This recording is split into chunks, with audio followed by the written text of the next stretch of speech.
The Wild Robot Protects. Words and Pictures by Peter Brown. Chapter 1. The Sky. Our story begins in the sky with the bright sun and puffy clouds and a large flock of geese. After spending the cold months at their southern wintering grounds, the geese were migrating back to their northern home. They flew in perfect V formation, and leading the way was a graceful young goose.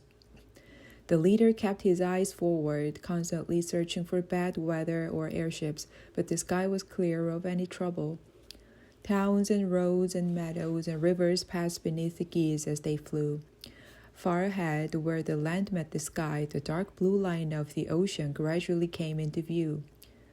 The ocean grew closer and closer, and then the flock was soaring above a sandy beach and out over the water.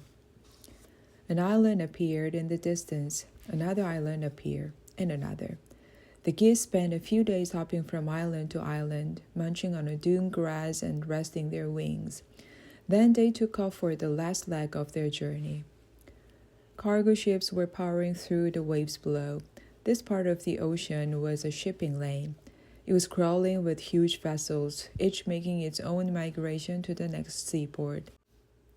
The geese flew high over the ships, and soon all they could see was water spreading to the horizon in every direction. Hours passed before the geese spotted the familiar rocky shapes of their home island. They quickened their pace. Now they could see the mountain and the forest and the white slash of the waterfall. Now they were flying over the coastline. Now they were circling above the beaver pond. The flock glided down to the pond and splashed onto the surface. They floated there, quietly cleaning their feathers, until, below the water, their webbed feet started paddling, and they swam to shore and waddled onto the pebble beach. While the others made themselves at home, the leader wandered into the forest by himself. He followed a path through the undergrowth, passing old trees and mossy stones and thick brambles, and he stopped in a small clearing. The goose honked loudly and listened for a response. Silence. And then the forest began to move. A cluster of ferns shook and the ground bulged up, and chunks of dirt tumbled out aside. And there, standing in front of the goose, was a robot. Reader, you and I would have been terrified in that moment. It's not every day you see a robot burst up from the ground. But the goose wasn't terrified. He was happy. You see, that robot was his mother. He fluttered onto her shoulder. Then the two of them spoke to each other in the language of the animals. I missed you, Ma, said Brightbill the goose. Welcome home, son, said Rose, the wild robot. Chapter 2. The Reunion.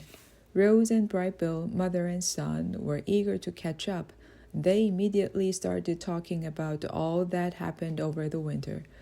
But their conversation was interrupted by the sound of little claws scampering through the treetops.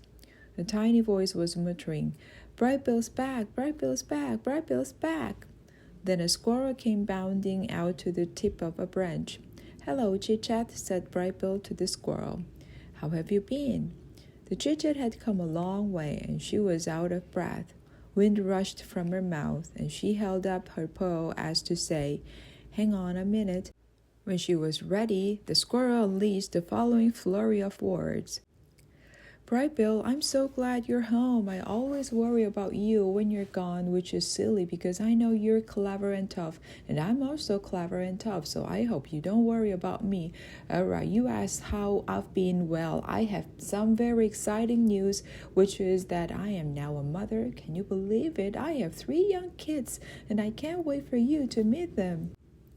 Chit-Chat jabbered on and on and on.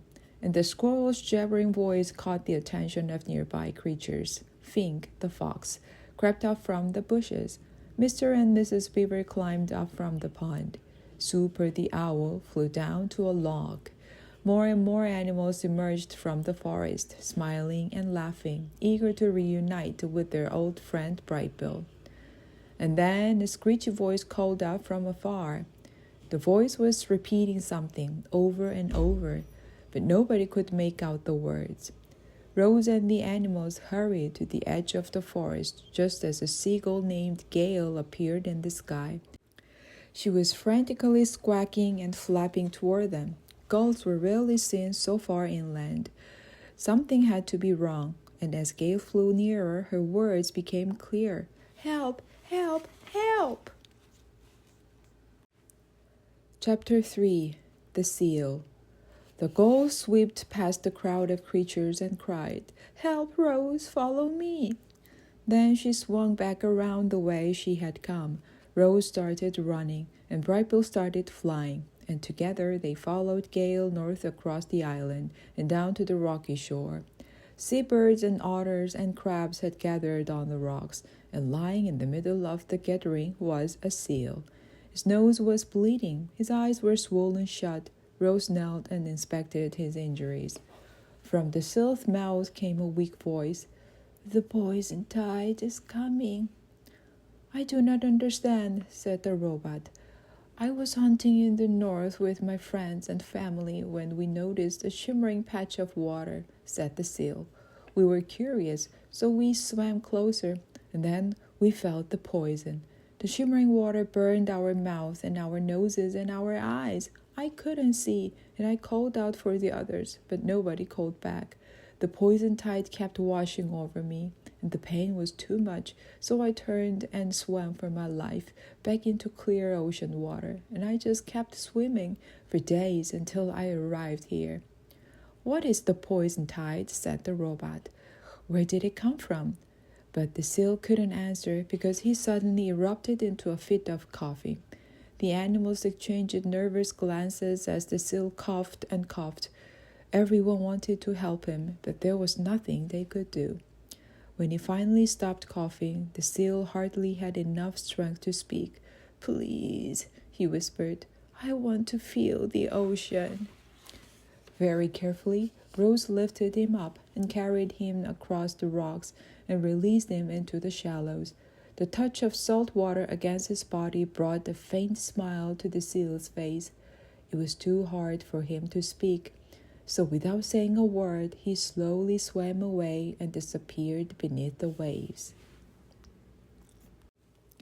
Chapter 4. The Nervous Animals. Each day before sunrise, creatures came out from their homes and headed to the great meadow in the center of the island. That was the site of the dawn truce, where everyone could safely get together and chat about the latest island news. Ordinarily, the dawn truce was a cheerful occasion, but on this day they had very serious matters to discuss. Gale fluttered onto a rock and screeched, "The poison tide is coming! The poison tide is coming!" Mr. Beaver grunted, "Pull yourself together, Gale. You'll cause a panic." "Think, Bart. Why should I care what happens in the ocean? I live on dry land." Super hooted, "Because the land and the water and the air are all connected." Other animals began calling out, "We'll be fine. This island has everything we need." "I don't even like the ocean." "But what about our friends on the coast?" The animals grew louder and wilder until they were silenced by the robot's booming voice. "The seal might be right," said Rose. "There might be a poison tide spreading through the ocean, but I do not think it will reach our shores. I think we are safe." Rose was cut off by Nettle and Thorn, the bears who were sister and brother. "You think we're safe?" growled Nettle. "I want to know we're safe," snarled Thorn. "I understand your concern," said Rose. "But of the creatures here, only the migratory birds and I have ever left the island, and we know that the ocean is truly enormous. It seems highly unlikely that the poison tide could spread through the whole ocean and find its way to us. The poison tide does not worry me, and it should not worry you either." Chapter 5. The Talk. Brightbill had something important to tell his mother, so he led her up to the grassy ridge on the west side of the island, to the place where he had learned to fly. It was one of their favorite spots to visit. The goose was a fast flyer, but the robot had no problem keeping up, thanks to her new body. You might remember that Rose had been designed by a woman named Dr. Malovo. They had once met under some rather difficult circumstances, and during their time together, Dr. Malava transferred Rose's mind from her old robotic body to a new one. The new body was stronger and tougher and faster than the original. Now Rose effortlessly glided across the rugged landscape as Brightbill raced through the air. Before long, they were standing at the crest of the ridge, facing a grassy hillside that sloped down to the ocean. Far below, a wave crashed against the rocks, shooting sea spray into the wind. A moment later, our friends felt the spray sprinkling against their bodies, and then Brightbill started to talk. "We lost 2 members of the flock this winter," he said softly. They were an older couple who wandered off the wintering grounds and were attacked by a pack of coyotes. I didn't know them well. They kept to themselves and only joined the flock for migrations, but the loss was hard on us all. They had a daughter, and I checked on her to see how she was doing. Her name is Glimmerwing, but everyone calls her Glimmer. She's about my age, and we enjoyed each other's company, and by the end of winter, she and I were inseparable." A little smile appeared on Brightbill's face. "It turns out some good has come from that tragedy, because Glimmer and I have decided to be mates." Rose stared at her son, her glowing eyes gently posed. Then she said, "I am so sorry to hear about Glimmerwing's parents, but I am so happy to hear that you have found a mate. Tell me about Glimmerwing. I want to know everything." "I could tell you about her," said Brightbill, "but I thought I'd introduce you to her instead."